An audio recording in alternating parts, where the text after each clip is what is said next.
kõigepealt joonistame koos lapsega muru, selleks on vaja tõmmata jooni ülevalt alla või siis niipidi nagu laps ise soovib.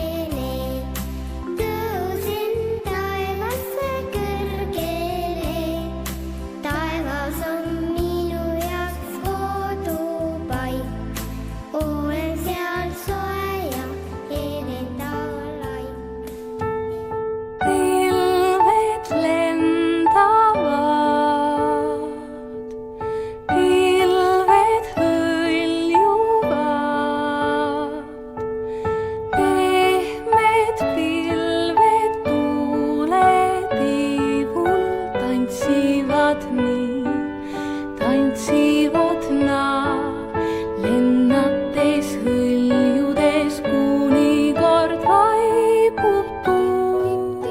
Tiputades, rap, rap, rap, rap, rabistades, sap, sap, sap, sap, sabistades, vihmasadu all.